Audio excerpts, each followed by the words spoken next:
All right, so we're talking about functions, and we had begun the conversation about how to draw a box, and I think the box, let me see how big I made the box, 6 by 4, right? So 1, 2, 3, 4, 5, 6. 1, 2, 3, 4. 1.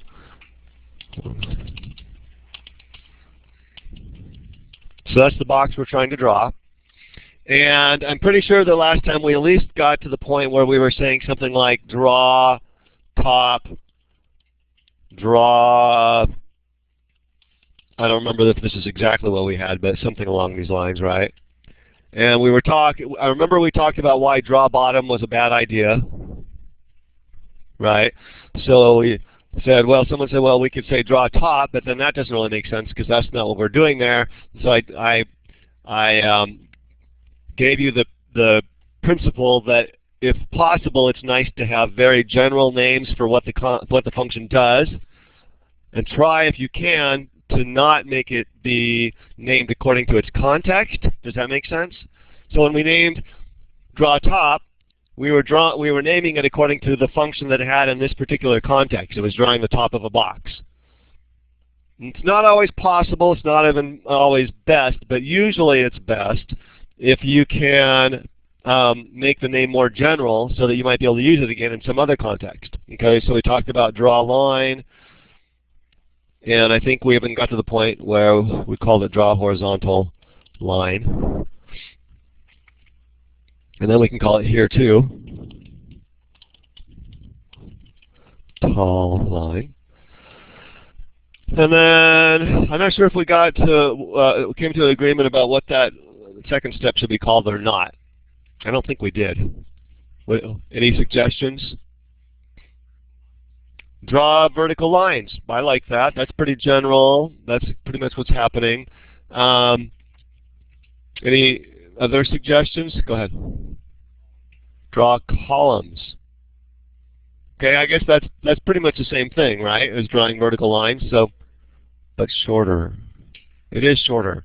It is shorter. I guess I would say, I don't know. So we're nitpicking now. Okay, between those two, I'm gonna choose vertical lines because I'm absolutely sure I know what a vertical line is. I'm not quite as sure if I know what a column is or not. Because a column could be like, draw a picture of a column in a building or something like that. Right. So anyway, I'm going to say draw vertical lines. The one other thing I would add in there is that we're not just drawing a kind of an arbitrary number of vertical lines. We know how many vertical lines we're going to draw, right? How many vertical lines are we going to draw? 2. Okay. So I'm gonna name our tasks like this. All right. So this is good. This is stepwise refinement, otherwise known as top-down development. Wait, there's a better word for it. What is it? Top-down programming is what I called it. Okay. So what we're doing here is we're taking our big task and we're breaking it up into subtasks, right? So what I'm going to do now is I'm going to show you how this is actually going to look in your C++ program. Okay, so I'm going to make this all of this up here is going to be a comment.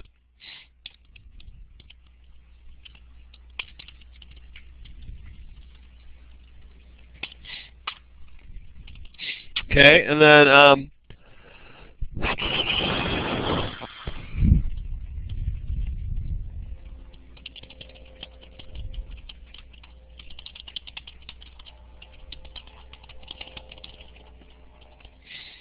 so we're going to just have 3 function calls in our main function. So it's going to be draw horizontal line, and in C++, function calls always have open and close parens afterwards. Sure. Thanks. Yeah, that'd be great. I was just thinking that. Okay. And like any other statement in C++, it's going to end with a semicolon. Ah, much better.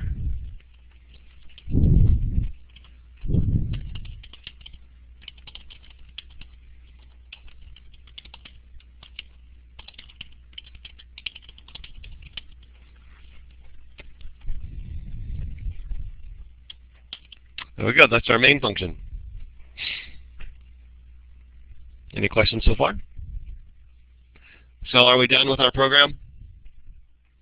Well, no, because we have to tell C++ what do we mean when we say draw a horizontal line. What do we mean when we say draw two vertical lines, right? That really is sort of, I mean, that's a good way of looking at it. Some people will actually teach it like that the first time. What we're doing here is we're making up new words. Now we just have to provide the definition for the word, right? What do we mean when we say draw a horizontal line?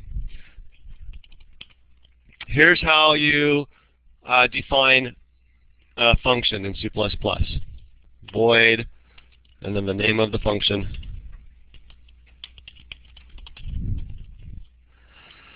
Open curly brace. Probably most of the time you're going to see people put that open curly brace down on the next line on the left margin, and that's fine if you want to do it that way. I like it up here personally. And then we just have to write the code that we're going to need in order to draw a horizontal line.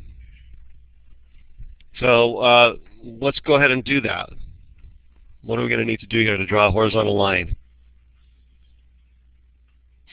We could just say cout and then 6 x's, right? But remember, we want to keep this kind of general so that we could easily change it to be, 400 by 500 if we wanted to.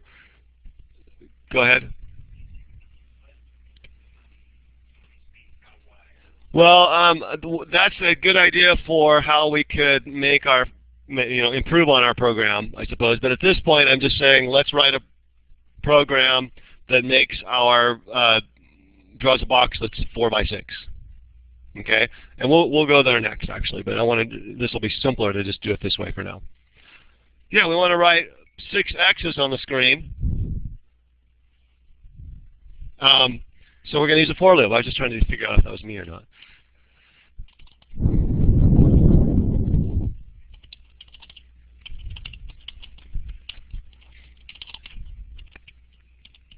Okay, and normally I wouldn't put 6 here, right? If I was really writing a good program, I would have a constant for that.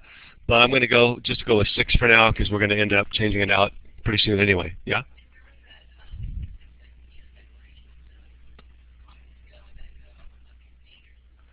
If we're going to use a constant, we would probably put it up here between the using and the int main.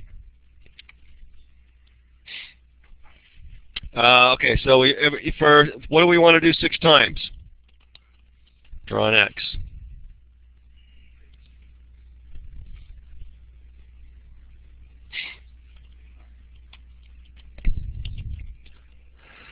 Right, and then when we're done printing out X's, well, there's one more thing we still have to do, right?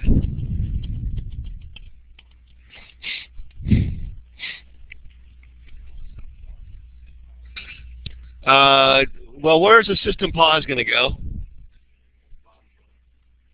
Bottom of the program, which is where?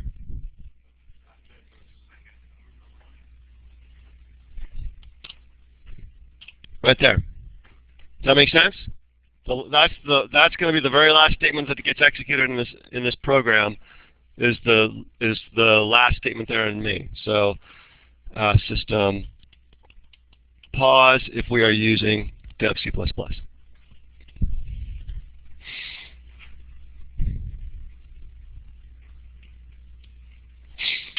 Okay. So there's draw a horizontal line.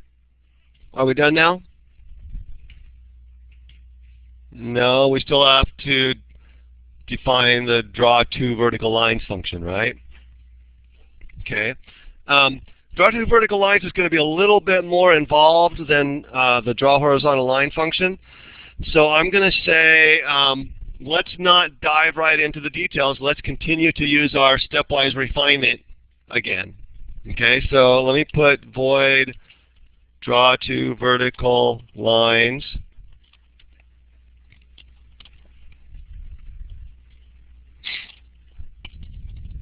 Okay.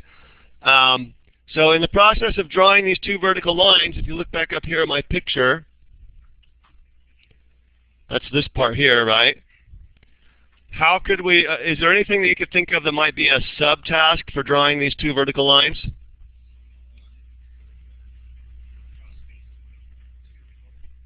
Okay, so if you're answering in terms of a task, then you're on the right track. So I heard of several people say different tasks. I heard someone say draw the spaces between the x's. Okay, that would be a subtask, right? If we had a little function that drew the spaces between the x's for us, then that would make our job a little easier. Okay, I think I'm going to go for a little bit bigger than that for my subtask. Okay, draw one of those horizontal lines. Okay, but it's not going to be a horizontal line really. It's just going to be a row with an X at each end, right? That makes sense? So if we have a subtask that draws one row like that with an X at either end, then it's going to make our job of writing our draw two horizontal lines function a lot easier, right? So one way of thinking about this is, if I could wish that there was a function available for me to use that would make my job easier, what would it be, right? And then just go ahead and use that as if it was available, but then you have to write it later, okay?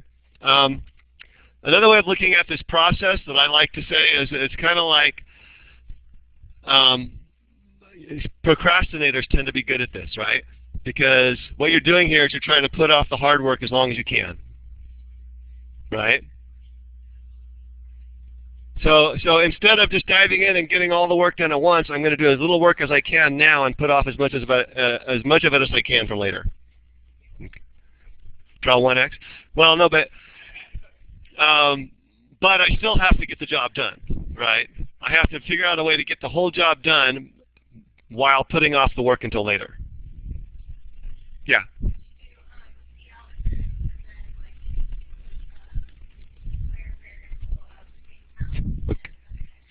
Okay. I think what you're describing there is the function that we're talking about that's going to draw one row, right? Okay. So if we started thinking like that, what we would be doing would be bottom-up programming, right? Because that's like diving into the details first before we've given it the kind of framework. Okay? Which is okay, and actually, to be honest, sometimes in programming you do that. A lot of times, if once you're good at this, you can see, okay, I'm going to start from the top down, but then, oh, I know I'm going to need this function, so let me go write it. Okay, and so you might do a little bit top down, a little bit bottom up. But for now, we're trying to get into a good habit, which is not always instinctive. So we're going to focus on top down. So let's go to draw two vertical lines. So we're going to say that we've got this function. Let's just call it draw one row. Okay, that's not a very descriptive function name, but I have yet to come up with one that really describes accurately what we're doing without having it be like a whole sentence. So draw one row. So if we've got this function draw one row that already exists, how are we going to write our draw two vertical lines function?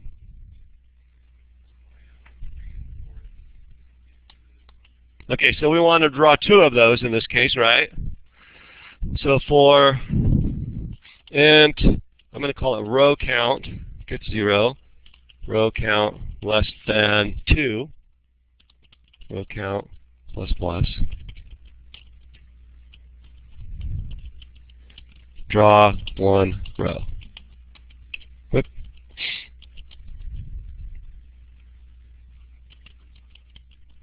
That makes sense what I'm doing there? Okay.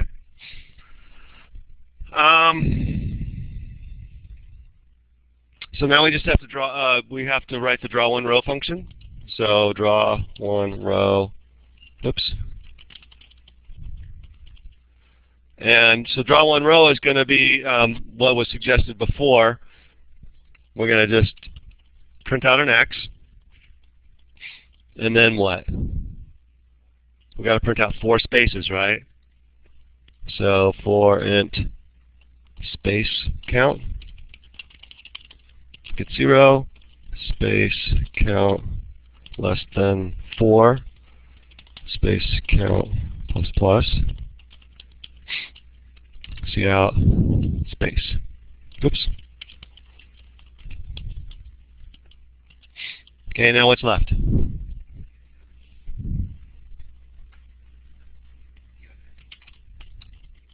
So you have x and what else?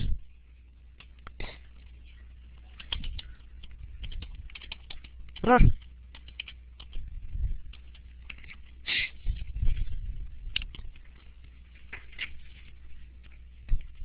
Okay. Are we done now?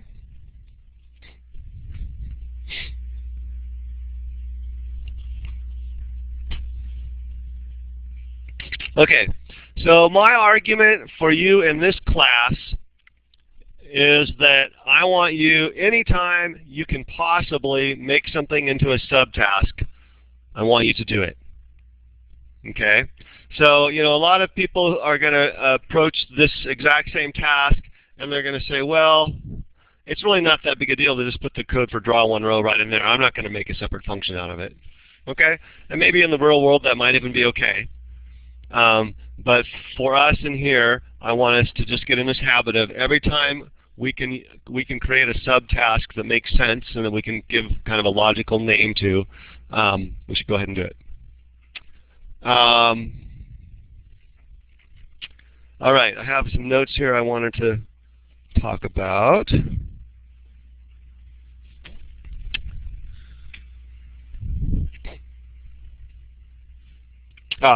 Not yet. So there's one more thing that we need to do before this will execute. In C++, you cannot use a function, you cannot call a function before it has been declared, just like you can't use a variable before it has been declared. Okay? But we don't want to actually put our functions above main. That could get very complicated, right? Because we'd have to make sure that every time one function calls another one, the function that it calls is above it. So rather than do that, we would like to keep our C++ programs to be basically just a collection of functions, and the order doesn't matter. And we just declare all of our functions right at the top. So this that I have highlighted here is not a function declaration. It's called a function definition. That's where we define the function. Okay? We're doing more here than just declaring that it exists. We're actually defining it. But before we call it, we have to declare that it exists. The way we do that is we just make a copy of this function header, not counting the open curly brace, copy, and we paste it up here and put a semicolon at the end. That is, technically that's called a function declaration.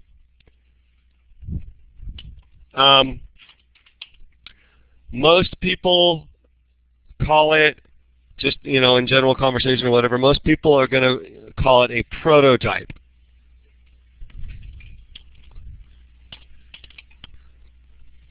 Did I see a hand? Questions? No? Yeah?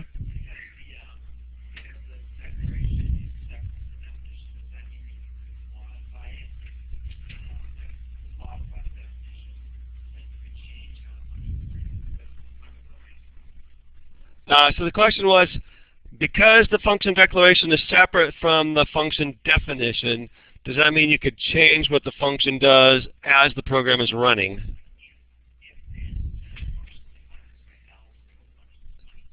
No. No, I don't. I'm thinking about, I mean, at first I was going to say flat out no, and then you got me thinking, but the answer is no. Because anything that you're going to, anything like that where you would actually change the definition of a function would have to be done at least by compile time.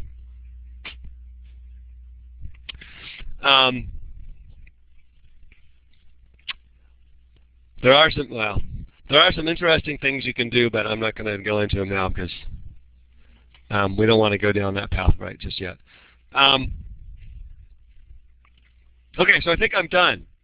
I'm going to go ahead and try to run this and see if I made any mistakes. Yes.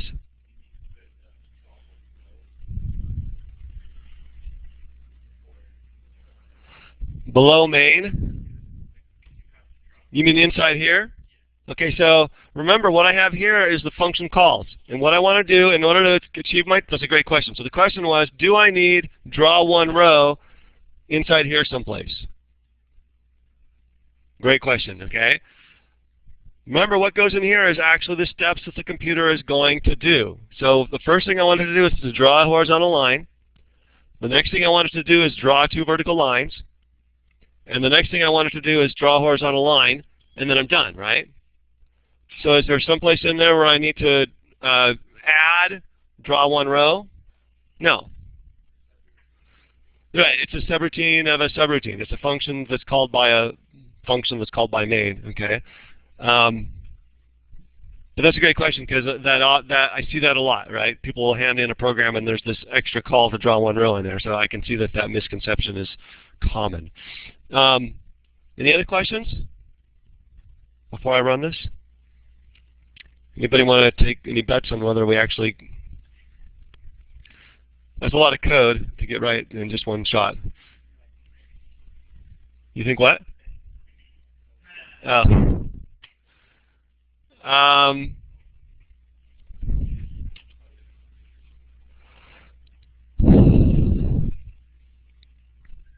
There we go. There's our 6x4 box. Pretty impressive, huh? Okay. Any questions about this whole process that we've done? Okay.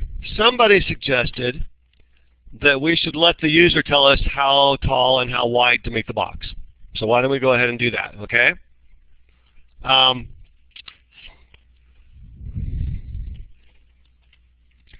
So I'm going to say int width and int height. And then I'm going to see out, enter the width, and then see out, enter the height, cn height. Okay. And then I'm going to come down to draw a horizontal line. And what needs to change in draw a horizontal line? Change the 6 to width. Okay. So let me tell you something very, very important. Maybe the most important thing I will tell you this semester. Okay? Probably not, but maybe. It's close. What I'm going to do if I execute this right now, if I try to compile it, is it's going to tell me that width is an undeclared variable. Why would that be, since I declared it here? Right, it's in a different function. When I declare width right here, that declaration is only good for this function. Okay? Other functions aren't going to know anything about that variable. Okay? So remember I said last week that I wanted my functions to be independent and self-contained, right? So if I was sharing a variable, that would be like the perfect example of not being independent and self-contained. And trust me, I have had experience when I was first learning to program, kind of self-teaching myself, with something called spaghetti code, which is make all your variables global, have a really long program that does a lot of different stuff, and then get to the situation where you can never quite get everything working perfectly because every time you change one thing in this function over here, it messes up something in this function over here. Right? So that's why we make our functions self-contained and independent. So, what are we going to do about this?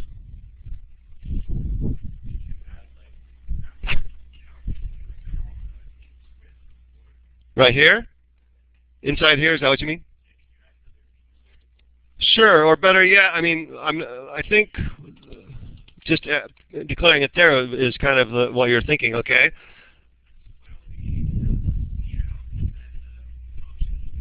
Why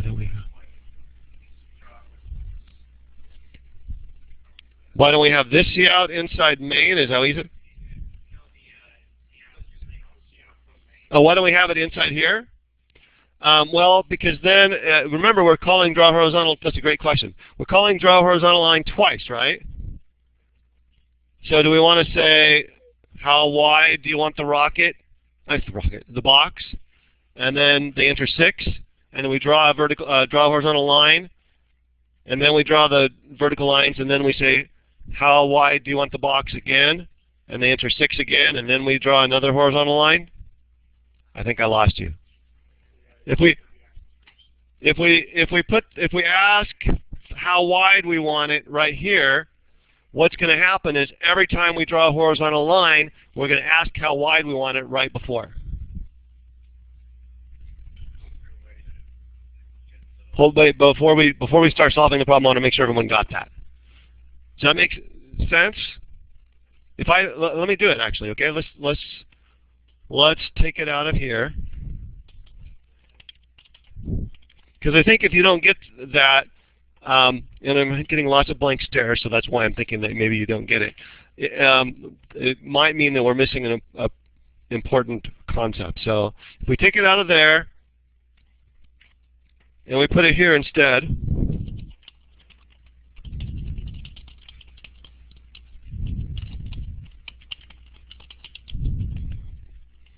okay, is that pretty much that's what the suggestion was, I think.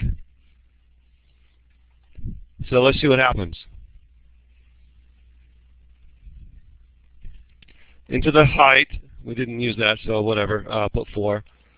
Into the width, 6. So we write that, and then it asks us for the width again, so I put 6 in again, and then it draws the horizontal line again, right? So we don't want it to, we want it to ask this question once at the beginning and not ask it again after that, right? Okay, so this is great though. We're trying to solve it. We've got a problem. We're trying to solve it. Whoops.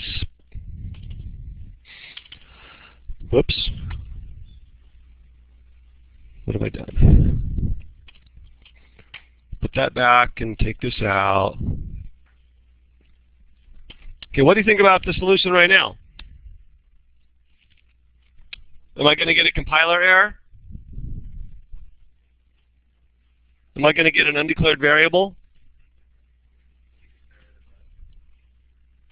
First, answer my question. Okay, am I going to get an undeclared variable when I try to compile this?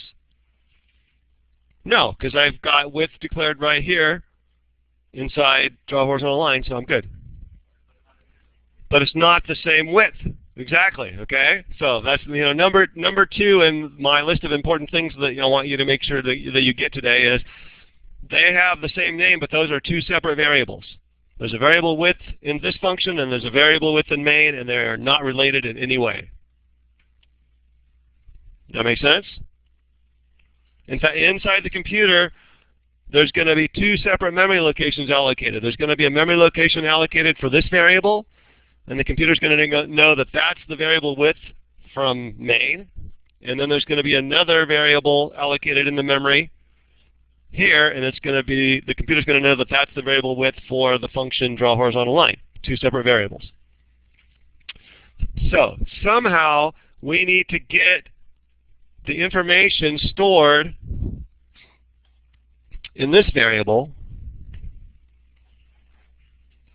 down to this function. Okay? And the way we do that is that we have this very tightly regulated way that functions can communicate with each other. Right? So we want to keep them as independent and self-contained as we can, but we have to have some way for them to communicate with each other. So we have this very carefully regulated way of doing that. The way we do that is when we call draw horizontal line, we're going to send it a piece of information. Okay, and a better way of saying that is we're going to send it a value. Okay, if I enter 6 for the width, then what value is it that we're going to be sending to draw a horizontal line? 6. Okay. So go down to draw a horizontal line. Here, I want to receive a value, right? So in the parentheses up there, when I called the function, I was putting in the parentheses what I wanted to send. Here, I'm putting in the parentheses what I want to receive. Okay? And so when I receive a value, what I'm going to do is I'm going to create a variable in which to put that value that I'm receiving. So what goes in the parentheses right here is actually a variable declaration, just like the other ones we've seen, except now it's inside parentheses instead of on a line by itself. And so I'm going to say int width. Get it out of here. Okay, so that actually is a variable declaration. When the computer sees that, it's going to create, it's going to allocate a memory location for that variable. And when this function begins execution, it's going to receive that value that got sent and it's going to store it in this variable. So now the value 6 is stored in the variable width. Okay, let me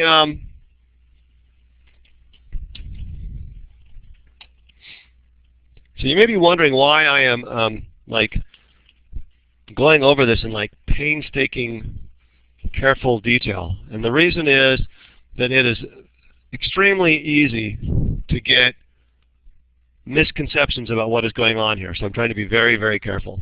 Okay?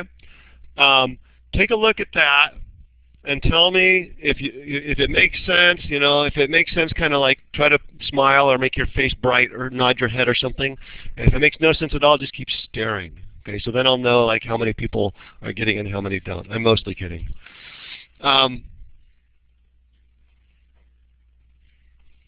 Okay? Any questions that you want to ask about what's going on there? Go ahead. Should I change the declaration? Oh, yes, good point. Okay, the prototype. Remember the function declarations up above here where that you can't see? Anytime I change the function header, I need to change that prototype as well. Okay, I'm not going to do that just yet because really that's, in my mind anyway, that's not really even a programming issue. That's just like a bookkeeping technical kind of issue, right? Before I execute the program, I got to copy and paste the header back up to the prototype and put a semicolon at the end and whatever. You know, you could write a computer program to do that for you pretty easily. In the back.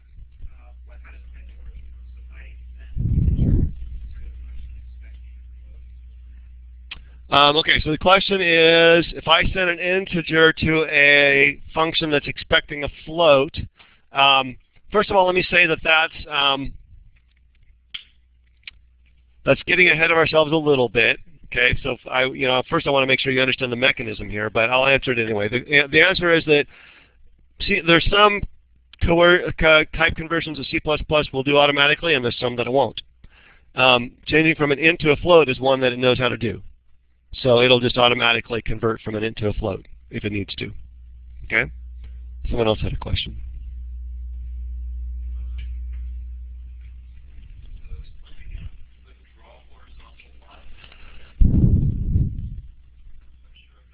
This here?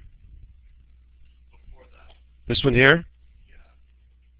Okay, so what's happening here with both of these is I'm calling the function draw a horizontal line, and I'm sending this value that I put in the parentheses. Okay.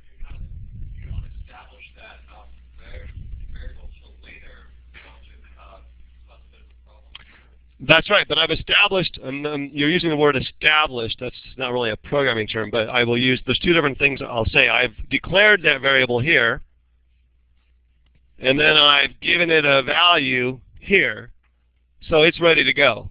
When I put it here, the computer can just look up in the memory location and say, oh, the value stored there is 6. So the value that I'm going to send when I call draw a horizontal line is going to be 6. Okay? And then when I get down here, the computer is going to say, okay, I'm going to create this new variable named width.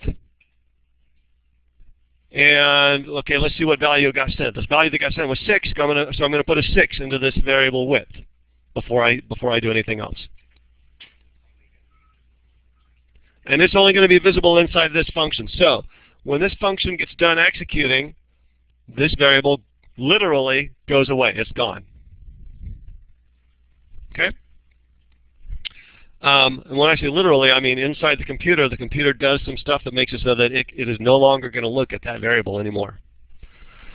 In fact, it's probably going to get written over with some other stuff. Okay, I've probably belabored that point enough, unless someone wants to ask anything else. Go ahead.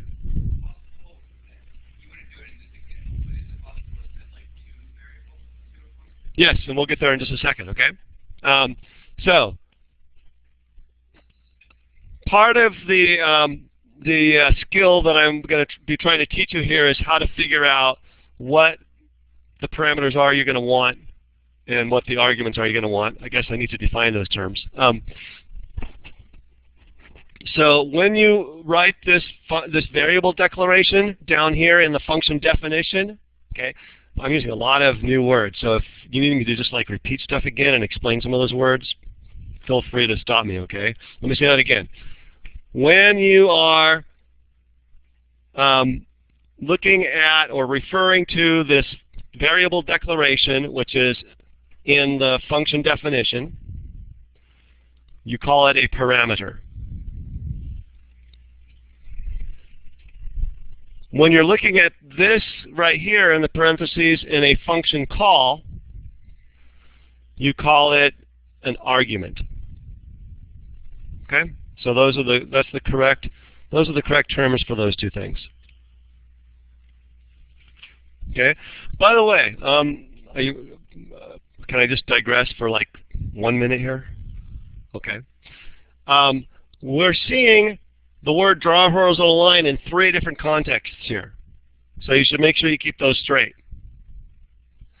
Right here we're seeing and this is not a comment you would put in your code, right? This is a comment that I'm putting here because I'm teaching you about C++. This is a function call, or you could also call it a function invocation if you wanted to use a bigger word. Oops, I could spell it right too. Okay, function call. In the case of a function call, you don't have void, right? You just have the name of the function with a semicolon at the end. This down here is the function definition.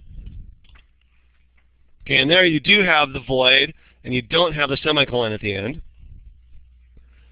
And then up here, we have, what was this called? Function declaration, which most people just call a prototype. Yeah.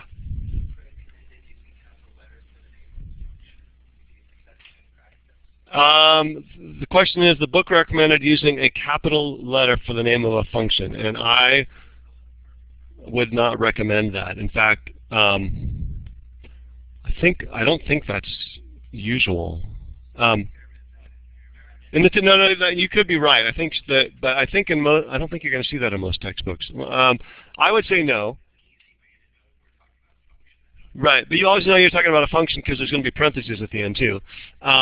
And the other thing is that for a lot of people, the convention is that there's something else that comes later that we're going to start with a capital letter, the name of a class. So I would prefer that you start it with a lowercase letter. Function name start with a lowercase letter, yeah.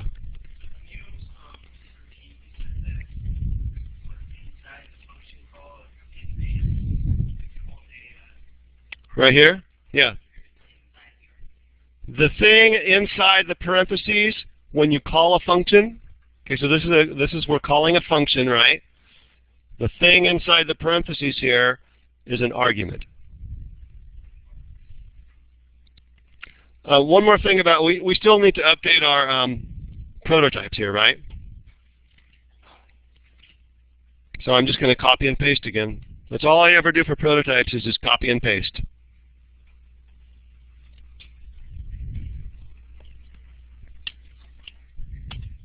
Okay. There is, I'm not sure what she does in the text exactly, but you may find out that in prototypes you actually don't have to include the name of the parameter. You can just put the type and not put the name, but I wouldn't recommend that, both because I think it's easier to just copy and paste, and also because sometimes having the name of the parameter up there in the prototypes can be helpful for someone reading your program. Yeah. To put it in? Yeah, the computer just ignores it. The compiler just ignores it. Okay, so this is helpful for us to look at, but it's not helpful for the compiler.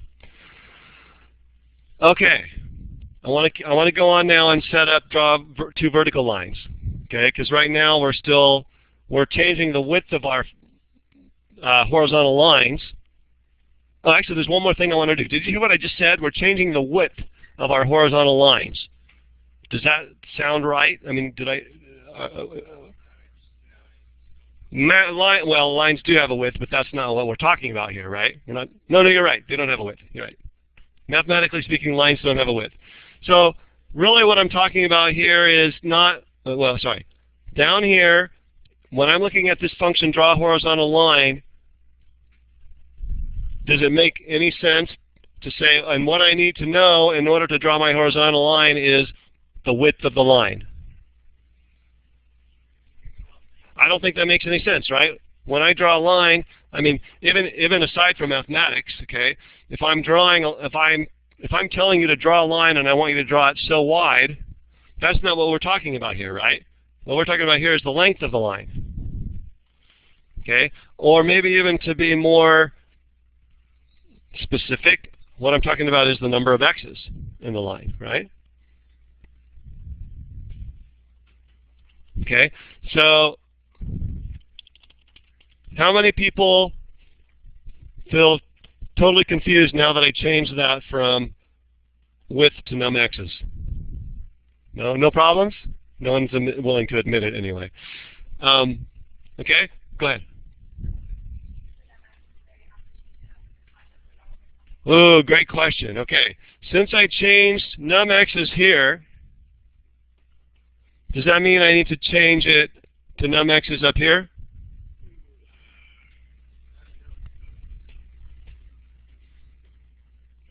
Okay, remember, okay, so here's the deal. There's a variable in this function, and there's a variable in this function, and they are completely unrelated. Okay, up here in this function in main, the variable is width. Down here in draw a horizontal line, the variable used to be called width, but now I'm calling it num x's. But it's completely separate from what's going on in main. Okay, hold on just a second. Another way of saying this is, when I'm working on my draw horizontal line function, I should be able to change anything in there without even having to look back at main, because my function is independent and self-contained. All I did was I changed the name of the variable here. Okay, one more way of answering that same question. I'm going to belabor this point. Go through the process in your mind again of what I said is going on here. I'm calling the function draw horizontal line. I see that I'm supposed to send a value, so I go look into the variable width, and I see that what the value there is a 6, so the value I'm going to send is 6. Then I get down here and I see, oh, okay, I've got a parameter here, so I need to declare a variable named num x's, and I look and see what the value was that was sent when I got called. The value that was sent was 6, so I'm going to put that 6 into the variable num x's. Okay? So, doesn't matter if you have the same name, if the parameter and the argument have the same name, or if they're different names. You give the variable a name that makes sense in the context in which you're using it. Sometimes that's going to mean that it's the same name in both places. Sometimes that's going to mean different names. In this case, sorry, I'm just going on and on here. Huh? In this case, in main, I'm drawing a box. So it makes sense to call that variable the width of the box. But in draw horizontal line, it doesn't make sense to call it width because I'm talking about a line here. And so it becomes the number of x's instead of the width. Still have a question?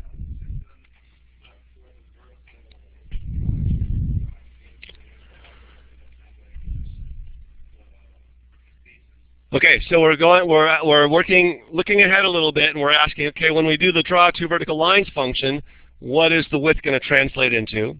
Okay, and let's hold on to that because that's what we're about to do right now. Question?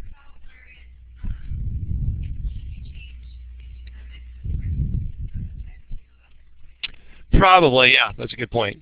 Because really, the whole deal with the prototype is I'm just, whatever the final result here is, before I run it, I'm going to copy and paste it, right? So, yeah. Although, I mean, just to be clear, the compiler is ignoring what I have there anyway, so it would still run fine. But you're right, it's probably better to make it match. Someone else had a question? Or is that the same question? Okay. All right, let's look at draw two vertical lines, okay? Here's what you need to do when you're trying to figure out parameters. Pretend that you are the function draw two vertical lines. Okay, so we're going to start from the perspective of the function being called, and we're going to say, okay, I'm the function draw two vertical lines. What do I need to know in order to do my task? Okay, forget about everything else we've talked about now, okay? Just imagine that your job is, I'm going to give you a whiteboard pen, and I'm going to have you come up here and draw two vertical lines with X's. Okay, what do you need to know in order to do that? Okay, so, so I don't want to know about variables. I want to know, what do I need to tell you? And someone said height. Okay, so that makes sense, the height of the two vertical lines. Okay, I would say what are we going to measure the height in? Rows. Okay, so I would actually say it might be even more precise to call that num rows, right? So what I need to know is the number of rows that I'm going to draw, and what else?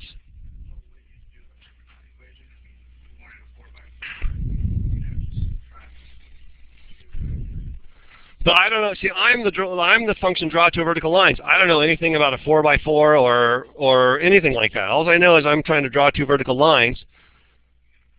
And I need to know, no, I'm not going to prompt the user, okay, because that's going on someplace else. I want what I'm saying, I'm the function draw two vertical lines, and I'm saying when you call me, you're some other function. If you're another function and you call me, you need to tell me the number of rows, which is the height, and what else? The width, what I would say is so someone said the distance between the x's, right? I would say the number of spaces between the x's, right? Okay, so if you tell me the number of rows and the number of spaces between the x's, that's what I need to know. Okay, now you said width minus 2, which is fine, but now you're thinking about it from the perspective of main again, right? We haven't gone there yet. We're just draw two vertical lines. And we're saying, when you call me, this is what I need to know. So that's what I put in here. Int num rows, int num spaces, right? And so inside here, what's going to change? Just this 2, right? The 2 is going to change to what? That was the number of rows. Okay. Now, we still have to go figure out draw one row, right? But before we do that, let's go back up and fix main, where we called draw two vertical lines. Here's where we called draw two vertical lines. The first thing draw two vertical lines needs to know is the number of rows. How do I tell, how many rows do I want it to draw? Okay, 2. But why was it 2? So because the user entered, when we asked the user the height, we're supposing that the user entered 4 for the height. And so that means we need 2 rows, right? If the user entered 7 for the height, how many rows would we need? 5. So it's always going to be height minus 2. Okay? How many spaces do we want to be printed between the x's?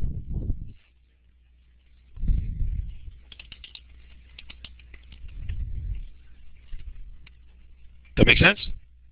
If the width was 6, then we want 4 spaces between the x's. Okay? This is good.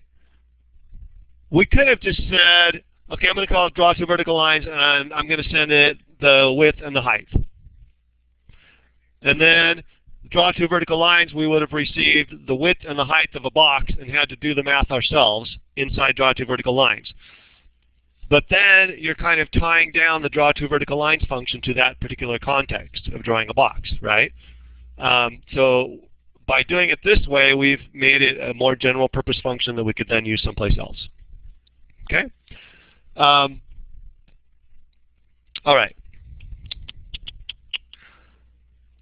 So now we're down to draw two vertical lines. I'm not gonna do the prototypes until the very end.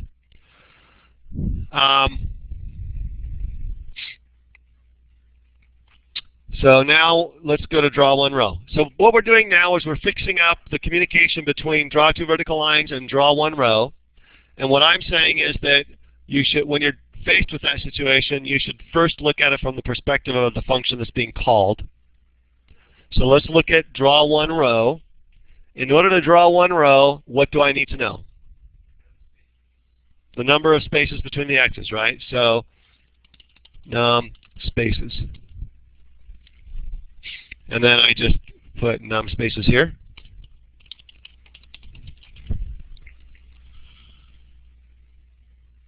Okay. Now we're done with the setting up draw one row. Let's go back up to here to where draw one row is called. What are we going to put there? Okay, the argument is going to be what? Num spaces. So in this particular case, it turned out that we're just going to have exactly the same name for those two variables. We're going to call it num spaces. Inside draw two vertical lines, it makes sense to call it num spaces. And inside draw one row, it still makes sense to call it num spaces. Okay? And I think now that other than the prototypes, we're done. So let me copy and paste, draw one row.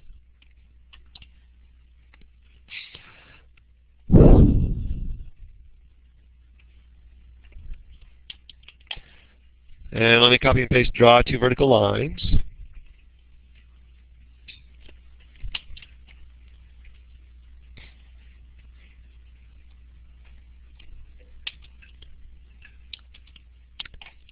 And shall we try this? It'll work. Enter the width. So let me just do something a little different. Let's say 7 for the width. And into the height, let's say 6 for the height. Does that look right? It's hard to count from where you're sitting probably, but I'm counting and it looks right to me. Okay? Any questions so far?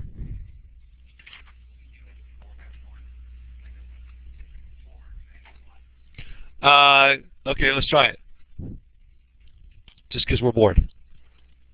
Width of 4, height of 1. Width of 4, height 1. It doesn't do a height of 1. Okay. So if you want a box that has a height of 1, well, the way we're defining a box, that doesn't make sense. So you're going to get a result that doesn't make sense. Okay. Go ahead. Oh, you have a question? No. All right. Let me see what we need to do next. We've got one more thing that we need to do that will make it so that you can do all of assignment 6. If we don't get through this, assignment 6 is split up into 3 phases, and you can do 2 of the 3 phases. But let me just take like 5 more minutes if everyone's okay with that, and we'll see how far we get here. What I want to do now, and this is exactly the same thing you're going to do in phase 3 of assignment 6. What I want to do now is I'm not going to change anything about how the program runs, but I want to try to improve on the decomposition a little bit. Have I used that word decomposition before? Okay. Decomposition, we're not in biology, fortunately. In computer programming, decomposition means how the program is broken up into functions. Okay?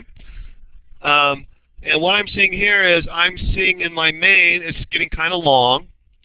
And I've got 4 lines here, which I could give a logical, which appear to me to perform a logical task. What logical task do those 4 lines? What was the word? Perform. Sorry? User interaction, okay. Remember now, I'm going to suggest that your function names always start with an action word, okay, because you're telling the computer to do something. What is it we're telling the computer to do? prompt user, but not just prompt the user, also we're not just prompting the user, are we? We're actually letting the user enter a value, and we're okay. I'm going to say, I mean, that's fine. I'm just going to try to be a little, I think it would be a little more precise to say we're getting the dimensions. Okay, or we could say get the dimensions from the user, but I think if we just say get dimensions, that'll cover us pretty well. So I'm going to say void get dimensions. And I'm going to fill in the parameters later, okay? For now, we're just setting up what statements are going to go where. Let me go ahead and cut these out and put them down here, okay? Pay close attention because I'm going to lose you here because I'm going to be doing a bunch of cutting and pasting, okay? I'm cutting these 4 lines out of main, and I'm putting them down here in get dimensions, okay? And then up here where those 4 lines were, I'm going to have the function call, get dimensions. Okay? And then what about these 3 lines? What logical tasks do those 3 lines perform? Draw a box, right? So I'm going to create a function down here called draw box. And I'm going to cut these 3 lines from main, and I'm going to put them down here in draw box. And then where those 3 lines were in main, I'm going to put draw box. Okay? So now we're done, except we just have to solve our parameter passing problem, right? So I'm going to do the same thing that I did before. I'm going to pretend that I'm the called function. I'm going to go backwards because drawBox is easier. I'm going to do drawBox first. In order to draw a box, what do I need to know? The width and the height. Okay? So when I call drawBox, I'm going to send width and height. Okay. Get dimensions. I'm the function get dimensions, okay? Let me alert you to the fact that this is going to be different than what we've seen before. I'm the function get dimensions. What do I need to know from main to do my job? Nothing, actually. My job is actually to give information back to main. Does that make sense? My job is to read values from the user and give that information back to main. What I've told you so far won't work for that process. Okay, remember, let's go through let's say that I just put int width, int height here, and I put width and height here. And let's go through the process the way I've described it, okay? Right here, when I call get dimensions, I am sending a value to get dimensions, right? First of all, does that make sense? Doesn't make sense. That's not the point of calling get dimensions, okay? But if I had it that way, what value am I sending? Garbage, right?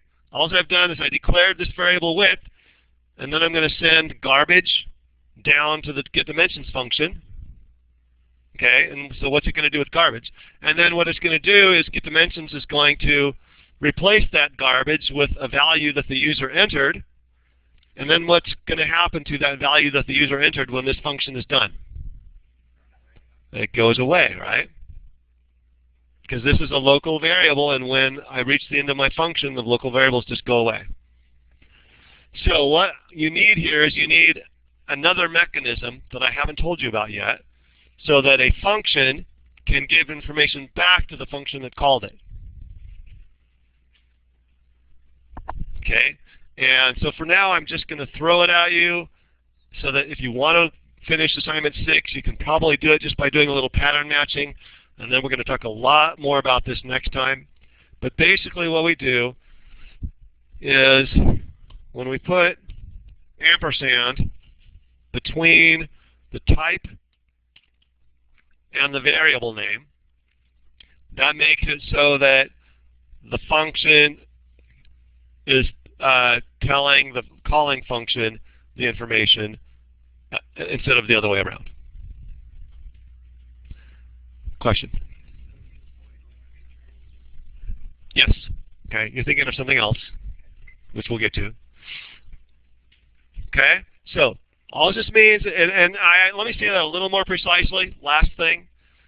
When I put the ampersand, it actually doesn't make it so that the communication goes the other way. It makes it so that the communication is both ways. Okay, so when there's no ampersand there, the communication is from the calling function to the called function. When I put ampersand there, that opens it up to two-way communication going both ways.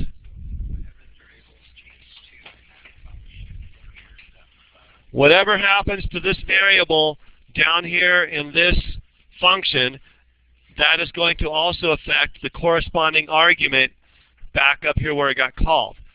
Keep in mind, it's still just coincidence that those variables have the same name. They're still completely separate variables. Hold on, guys. Question?